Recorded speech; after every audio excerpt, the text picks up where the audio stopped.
Okay, protein. Neal, do you want me to keep going or you want to take over protein? Oh, this is good. I'll take this one if you want. Yeah. I mean, Okay, protein go ahead. function. I think everyone, even every of the general public, knows what protein does. It is your muscle is made of protein, and that's what it used to repair it after we damage it, right? It also has many other functions, though, as it says here, supports the immune system. You know, the tissue of the bone, organ, hair, nails. All these are different proteins, but these are amino acids that are all strung together that form a different part of the body. All right. So, and of course, and again, this is just simply a list of the amino acids, the essential. In other words, our body can't make the ones on the left. The ones in the middle, when our bodies are stressed, we don't make enough, right? And then the non-essential are ones our body can make from pretty much anything, anytime that we need it. Yeah. So, and again, no one argues this when it looks at protein quality, and all protein quality means to anyone that's listening to this, it just means that you need less protein for more bang for your buck. In other words, 1 gram of whey is superior to 1 gram of casein, 1 gram of egg, soy, and of course, collagen is an incomplete protein, so it doesn't even register on the scale. But they all, every one of them sort of are differently structured. So at the end of the day, that's all this means, that the ability to absorb it and use it in the body, without a doubt, whey is superior, and which is why that's all you see in stores, and that's what you see, you know, all through the bodybuilding world, and everything else is whey. You just get bigger bang for the buck. But it doesn't mean you have to have whey, because it's just a matter of getting enough protein as long as they're complete, and the complete proteins are listed up there. Soy actually is a complete protein, but it's very low on a few different amino acids, and so you have to eat 2 times more soy to get the same amount of digestibility and effectiveness as whey. Okay, cool.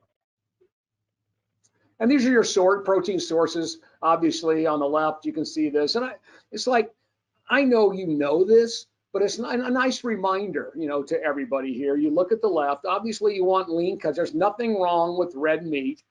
There's all kinds of vitamin and minerals you can't get from other types of foods, as long as it's lean. Okay, and you've got lots of different types of lean meats, like a flank steak or a round steak. Those are very, very lean. They're as lean as skinless chicken, by the way. So there's nothing wrong with that once in a while. And you got your turkey and so forth, and obviously fish. And I know kids don't like fish, and I struggle with mine. My son Zane, I don't think he's ever had any fish, right? So he makes sure he takes his omega-3 supplement all the time. Nelson eats fish. He eats it regularly, and of course I eat tons of it. It's almost part of every week, for me. So that's a great source. It's like the Mediterranean diet. That's their main source of protein as well. And then the lower, I mean, you guys know that bacon, sausage, ham. Even though bacon is like the most unbelievable smelling food in the world, and the best tasting food in the world, it's just that should be a treat. So but anyway, these are all the ones here. Obviously, any fatty meat is just not a good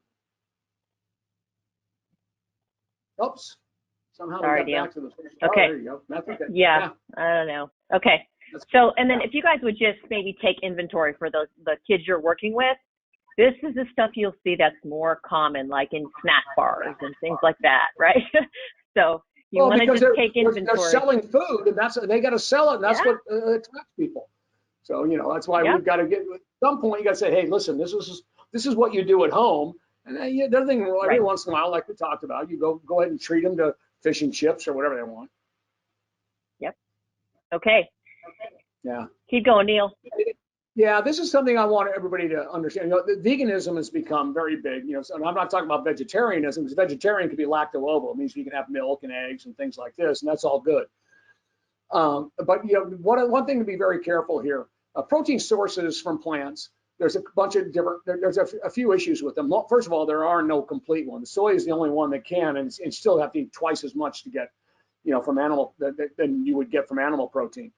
But so there's some issues with this, and they're all listed here. And go to the next slide for a second here. Okay. I just what I would like to say here is this: is that While I applaud veganism and I think that it's just wonderful for the environment and anybody that can do it, as long as you're complementing your diet properly with all the different, beans and lentils, so you can get a complete protein out of it all, I applaud all that.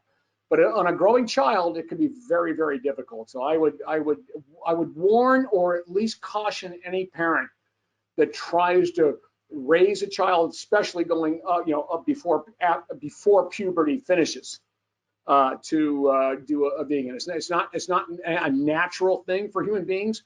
A lot of nutrients are not absorbed because of phytates and oxalates that are in different vegetables and so forth. So you just got to be careful with that, and the iron sources, and all of those things. So that's the one thing. You can be as totally plant-based. That's easy. I'm plant-based at the end of the day. I'm omnivore, but I'm plant-based. I have more plants and stuff on my thing than I do on the protein. But I'm just that was the one word of caution I would like parents to do. I applaud you for being vegan, but I would be very careful about raising a child until they finish their growth. And I'm going to echo that and say that, obviously vegans are not getting the nutrients only in animal foods like calcium, vitamin D, which are important for bone. We'll get into that, but also iron. And so you put your kids at risk for becoming insufficient and deficient in nutrients if you're not somehow resolving that within the diet, if you're following a vegan diet. And then protein recommendations, I'm going to make it real simple for you. 1 gram per pound of lean body mass. I know you don't know what the lean body mass is of your kid. So a growing kid, just make it 1 gram per pound. Okay. And you can easily get by with a little less than that, but that will cover all their growth and development. And it also helps kind of keep their weight proper as they get older.